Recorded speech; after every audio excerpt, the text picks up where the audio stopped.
Olá, vamos direto ao que interessa. Hoje a gente vai analisar o Estatuto Social da Conab, com foco no capítulo 4, que fala do Conselho de Administração. Qual o papel desse conselho? Quem faz parte dele? A ideia é entender como funciona o centro estratégico da Conab, olhando para o documento. Certo, o Estatuto coloca o Conselho como órgão de deliberação estratégica, onde as decisões importantes são tomadas em conjunto, né? Mas quem são essas pessoas exatamente? Quem decide? Exato. E a composição é super importante para entender como funciona. São 7 membros no total, 5 são indicados pelo Ministério da Agricultura e, olha só, em detalhe, 2 desses têm que ser conselheiros independentes. Ah, independentes. Isso. Aí tem mais um que vem do Ministério da Economia e, para fechar, um representante que é eleito pelos próprios empregados da Conab. Interessante essa mistura. E tem mais um ponto. As indicações que vêm dos ministérios, elas precisam de uma aprovação prévia lá da Casa Civil, sabe?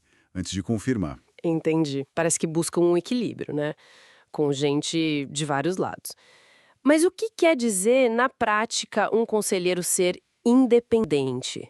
Tem regras para isso? Tem sim, e isso é bem interessante. Não é algo tipo, eu acho que sou independente. Segue critérios que estão na lei, sabe? Na lei das estatais, a 13.303, e no decreto que regulamenta ela. Certo. O objetivo é trazer alguém com uma visão mais, digamos, isenta, sem aqueles vínculos diretos que poderiam criar um conflito de interesse com a diretoria, ou com o governo, que é o controlador principal, né? Para ter um olhar de fora, então. Exato. Tenta-se equilibrar a visão do governo, claro, com uma expertise técnica independente e também com a perspectiva de quem trabalha lá dentro. Faz sentido. E essas pessoas ficam lá por quanto tempo? Tem algum limite, alguma regra de renovação? Com certeza. O mandato é de 2 anos para todo mundo. É unificado. 2 anos? Isso. E para garantir que o pessoal circule, né, permite no máximo 3 reconduções seguidas. Se a pessoa chegar nesse limite, ela tem que ficar fora por um período igual ao do mandato, ou seja, 2 anos, antes de poder voltar, se for o caso. Ah, tem um descanso obrigatório. Exatamente. E mesmo que alguém saia no meio do caminho, sabe, o substituto só entra para completar aquele mandato que estava em curso. O ciclo se mantém. Ah, e é uma função pessoal, viu? Não dá para mandar o suplente ou representante no lugar. Entendi, um sistema que busca estabilidade, mas com essa renovação programada. Ok, então já sabemos quem são, como entram, por quanto tempo ficam, mas e o funcionamento? Como é o dia a dia desse conselho? Eles se encontram muito? E ordinariamente, uma vez por mês. Uma vez por mês. Isso. Mas claro, se tiver alguma urgência, alguma necessidade, podem convocar reuniões extraordinárias. E hoje em dia, né, pode ser presencial ou virtual. O estatuto permite as duas formas, desde que garantam que todo mundo participe direito e que os votos sejam válidos. Flexível. Sim. E um ponto importante para a transparência. As decisões que têm impacto para fora da Conab, para terceiros, as atas dessas decisões são publicadas oficialmente. Certo. Reuniões periódicas e transparência nas decisões. Agora, vamos ao coração da coisa. As responsabilidades deles. O artigo 66 do Estatuto tem uma lista que parece bem grande.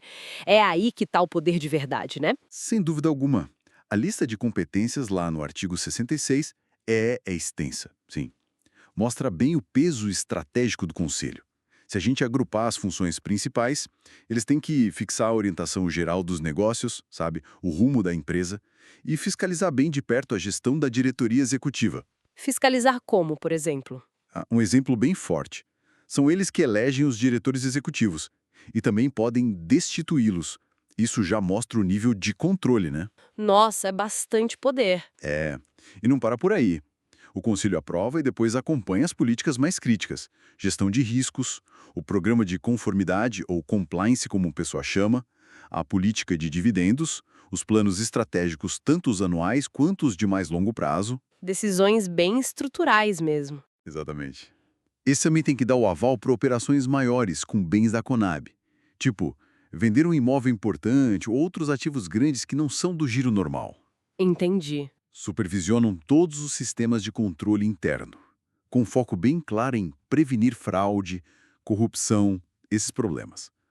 E aprovam regulamentos internos que são chave para o funcionamento, como o de licitações e contratos, o de pessoal, que inclui plano de cargos e salários, negociação de acordos coletivos. Poxa, vai desde a estratégia macro até essas regras bem específicas do dia a dia. Vai sim. E olha que interessante. Eles mesmos precisam fazer uma autoavaliação todo ano, pararem e analisar o próprio desempenho como conselho. Uau! Então, para a gente amarrar o que vimos nesse capítulo do Estatuto, a gente tem um conselho com uma composição bem diversificada, com limites de mandato, para ter sempre gente nova chegando e com um poder, assim, enorme. Eles definem os caminhos, supervisionam quem executa, aprovam as regras do jogo e ainda cuidam da integridade da Conab. Fica bem claro que é o comando central da companhia, né? Precisamente, a estrutura que o Estatuto desenha busca isso mesmo: garantir que a Conab opere de forma estratégica, controlada, seguindo o interesse público e as boas práticas, né? É o cérebro estratégico, como a gente falou no início. Exato, e isso até deixa uma pulga atrás da orelha, né? Uma questão para a gente pensar. Se o Conselho de Administração tem todo esse poder de definir rumos, de supervisionar tão de perto, como será que isso impacta a agilidade, a autonomia no dia a dia? E até a cobrança por resultados da diretoria executiva. Afinal, é a diretoria que está lá na linha de frente, implementando tudo. É uma ótima pergunta. Como essa relação funciona na prática? Pois é, fica aí a reflexão. Mas essa dinâmica entre conselho e diretoria talvez seja papo para outra análise quando a gente olhar as competências da diretoria mais a fundo.